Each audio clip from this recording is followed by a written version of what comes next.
Faleminderit. E nderuar drejtuese e seancës, të nderuar kolegë deputet, të dashur qytetar. E si mund të dali këtu një bukurosh si ky që sapo foli, e të na flasi për administratën. Ti je i fundit që mund të dalësh e të flasësh për administratën. Ti je i fundit që mund të dalësh këtu e të flasësh për infrastrukturën.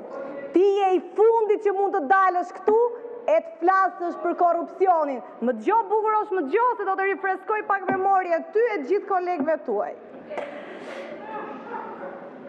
Ti, përveç se je dhe vjen nga një fis i bukur, ti vjen dhe nga një familje hajdutësh.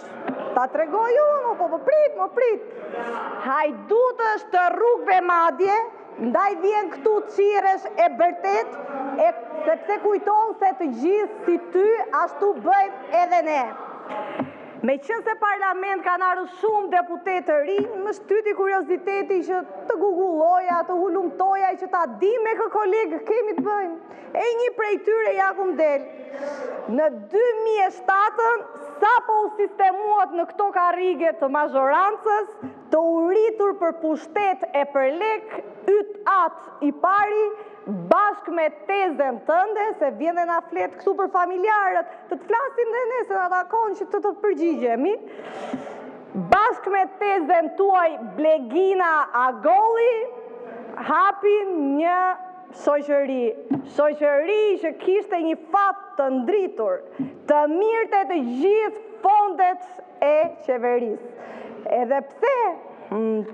Sepse ishte sekretare e përgjithshme në Ministrinë e Kulturës, Sportit dhe Rinisë.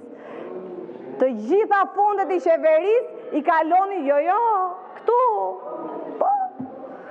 Mori rrugët nga jugu në veri, nga këtu Tirana në qendër, e filloi me mbikalimin e Tiranës, e për të filluar me aksin Leva-Vlorë, e pastaj me më të bukurin aks Fratar të Pelejnë që nuk e bëri kur, dhe në fund fare me Tecin e Vlorës. Kjo s'mund të zgjaste shumë,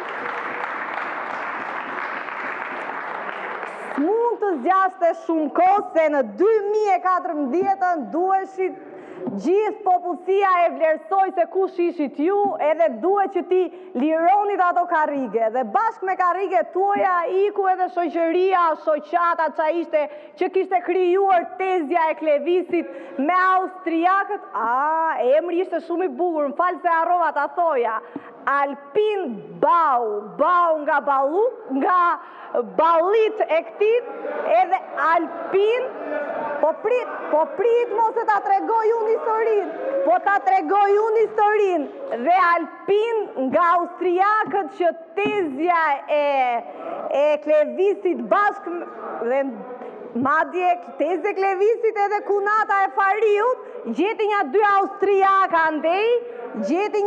austriak andej nga rruga, i mori edhe krijoi këtë. Në 2014 u mbyll se falimentoi, patjetër se bashkë me karriget e asaj kohe do ikte edhe tezja, se s'kishte më ça merrte, ja jepte Fariu, iku dhe tezja. Kjo ishte administrata e tezës së Klevisit dhe kunatës së dashur të Farihut.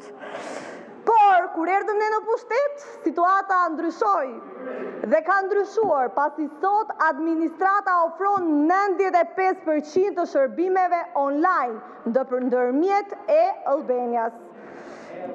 Po pra e-Albanias, 1200 pozicione të reja ja plotësuar përmes konkurseve të hapura. 8.000 në punës civil janë trajnuar me aspa për aftësi profesionale. Paga në administrat është rritur nga 530 euro në 2013, kur e kishte Klevisi me tezën pushtetin, në sot 1050 euro.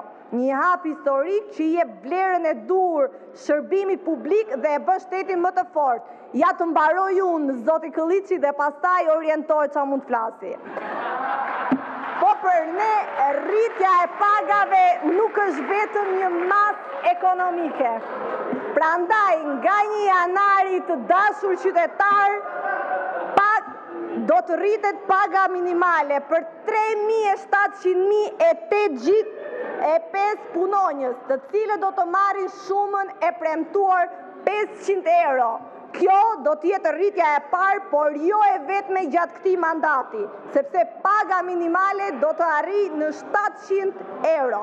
Dhe jo vetëm kaq, por siç kemi premtuar, qeveria do të subvencionojë për një periudhë 9 mujore me 90 milion euro shtesën e kostos së sigurimeve për të punësuarit në sektorin privat.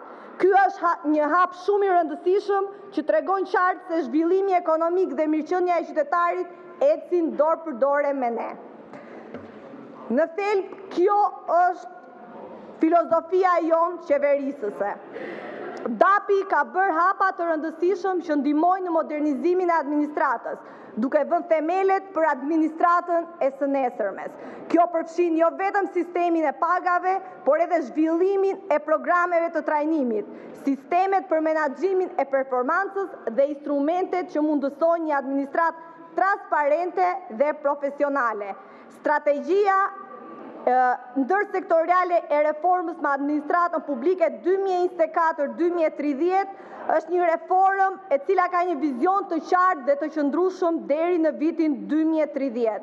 Çdo sukses i administratës publike është një sukses i çdo qytetari shqiptar. Ky është një udhëtim i cili sapo ka filluar dhe që nuk do të ndalet, sepse një administratë e fortë dhe profesionale është një nga themelet e një shteti të fortë dhe demokratik. Reforma nuk është thjesht për sot, është për të nesërmen, është për të krijuar një administratë që nuk ndalet para sfidave, që është gjithmonë në shërbim të qytetarit dhe që garanton integritet dhe profesionalizëm në çdo hap. Tani dashur Bukurosh, mund ta marrësh fjalën për replikë që të mësoj edhe Belindi dhe mund ta thuash. Faleminderit.